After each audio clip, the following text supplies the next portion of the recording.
Hey, Mika, you got those divorce papers my lawyer sent, right? Make sure you get them to the courthouse as soon as possible. Got it? Yeah, I got it, Jaden. Do you want me to shoot you a text when I turn them in, or what? Come on, Mika. How badly do you want to stay in contact with me? We're through. We're never getting back together. Good grief, would you get over yourself? I was just wondering if you wanted me to let you know when we were officially divorced or not. Listen up, Mika. I'm just about to leave on a relaxing, romantic, luxurious spa vacation with my beloved Samantha. A message from you ruining the mood of our celebratory vacation is the last thing I want. Do I make myself clear? Okay, I'll take that as a no, loud and clear. I'm glad you're finally starting to understand me. And just so we're perfectly clear, let me say it one more time. We are through, so don't bother trying to get back together with me. Now that I'm rid of you, I'll finally be free to enjoy life with Samantha. I no longer have any room for you in my life at all. None, zilch, nada. Got it? You're such a narcissistic clown. Do you honestly think that after all you've put me through, I'd actually be interested in getting back together with you? Looks like I hit a little too close to home. Whatever. This is how we say goodbye then, I guess. Yep, goodbye and good riddance.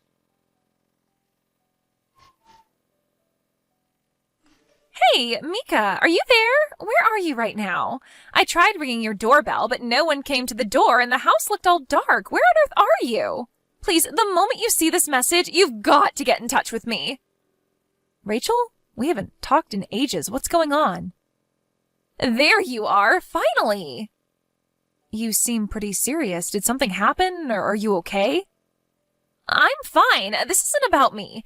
Hasn't my mom messaged you? I thought she would have told you about what was going on. In any case, you've got to get down to the hospital as soon as possible. Oh, I'm sorry, Rachel. The truth is that I blocked your mom a while ago. You what? Why would you do that? I guess that's besides the point now. So you haven't heard about my brother? Well, no, I haven't spoken to Jaden since 2 days ago. He was in a car crash, and he's in the hospital right now. A car crash? You need to get down to the Central City Hospital as soon as possible. There's a lot we'll need to talk about moving into the future, so I thought it would be best for the whole family to gather together in person. Hold on, Rachel, calm down for a second. How can you be calm when your husband is in the hospital? My husband? Wait a second. Rachel, didn't you hear about what happened between us? No, what? Jaden and I are divorced, Rachel. What? You are?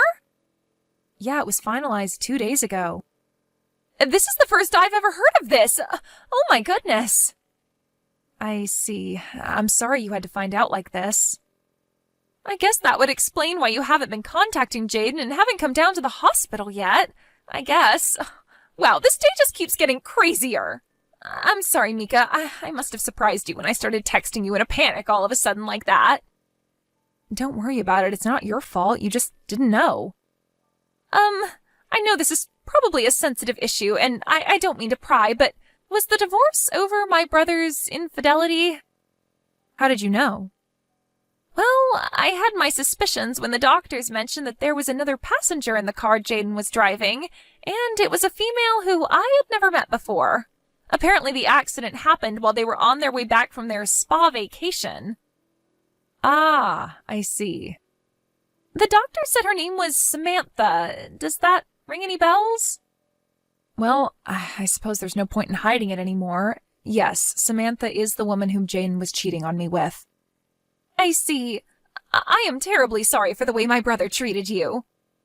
I already told you, Rachel, you don't have anything to apologize for. You didn't do anything wrong. Okay, well, I guess that does explain a lot of things then. Gotcha. I don't know much of the details of the accident at this point, so I'll message you again sometime later after we talk to the police. For now, I can tell you that the doctors say that his injuries aren't life-threatening. I don't know exactly how things are going to go from here on out, but there might be some times when I need to get a hold of you. Is that okay?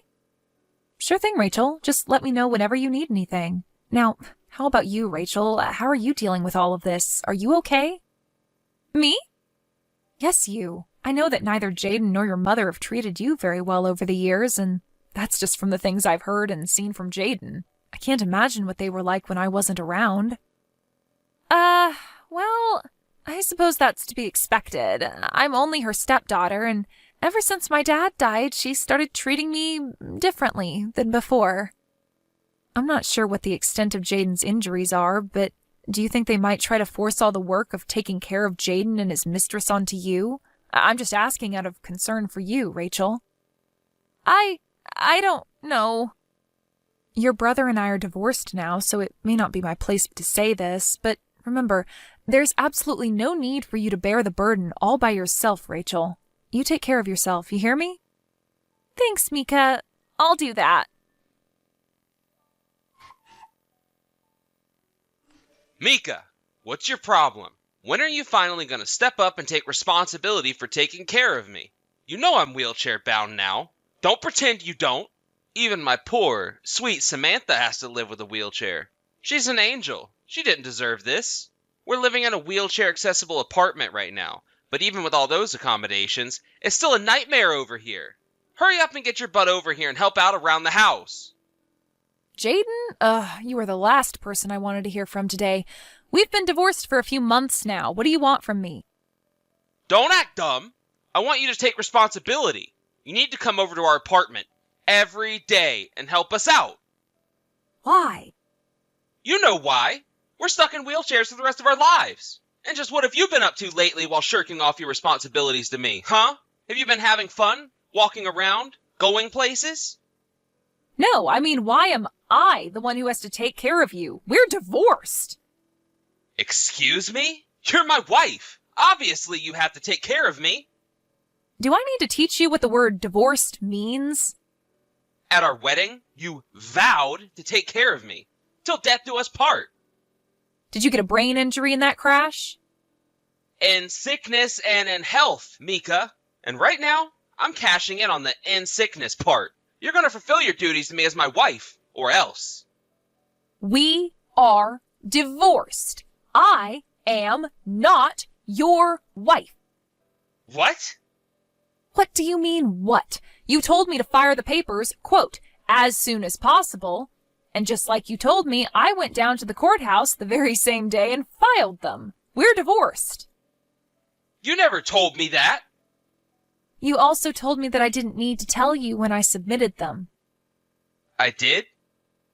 I asked you if you wanted me to message you when I submitted the divorce papers. You said no and further stated, again, directly quoting you here, a message from you ruining the mood of our celebratory vacation is the last thing I want. So, like you told me, I didn't tell you. Got it? Wait, but you were only asking me that because you wanted an excuse to keep talking to me, weren't you? No, I assumed that you had plans to marry your mistress as soon as we were divorced, and so I thought you might like to know at what point that would be legally possible. That's all. But you never messaged me, so I figured, I don't know, maybe you were still in love with me and hadn't submitted them yet. My God in heaven, you told me not to message you! Seriously, how bad was the brain damage you suffered in that accident? I didn't suffer any brain damage. I'm just as smart as I've always been. Listen, Samantha and I are having a really hard time of things getting adjusted to life in a wheelchair. My mom helps us out when she can, but she's had a bad back, so she can't do everything all the time. We need someone to take care of all three of us. Then hire someone. Did you really think you would be able to talk your ex-wife into moving back in with you to be your live-in maid? If you hadn't gotten a CAT scan yet, get one soon. Okay, well, then I can just make you my legal wife again. Huh? We've been pretty busy over here the last few months between being in the hospital, going through rehabilitation, and then getting adjusted to our new lifestyles. So we haven't had the time to get legally married. So it just so happens that I'm a perfectly eligible bachelor. We can get married again. You can be my wife and help out me, Samantha, and my mom around the house. Isn't that a great plan? I am more and more convinced that they lobotomized you while you were in the hospital. Do you even have any brains left in your skull? What's up with that attitude? I'm offering you the chance to get back together with me. Are you really going to throw it in my face like this? Short answer, yes. Long answer, yes, of course I am, you complete moron. But why? Don't insult my intelligence, Jaden. Rachel finally got tired of taking care of you and moved out, didn't she? And the only reason you're contacting me right now is because you want me to take over for her. Wait, how do you know that Rachel moved out? Because she told me she did. She told me that she's only your stepsister and that her father married your mother and that he had passed away a few years ago. And ever since then, it was just you, your mom, and Rachel living together in your house. She also told me that she started treating her like trash as time went on. I guess the two of you thought that since Rachel wasn't a blood relative, that you could force her to do all the cooking and cleaning while you just laze around the house. Yeah? And so what if we did? She's supposed to take care of her family. Rachel learned something very important recently. When your mother married her father, she never legally adopted her as her daughter. Once again, so what? She's still my stepsister and my mom's stepdaughter.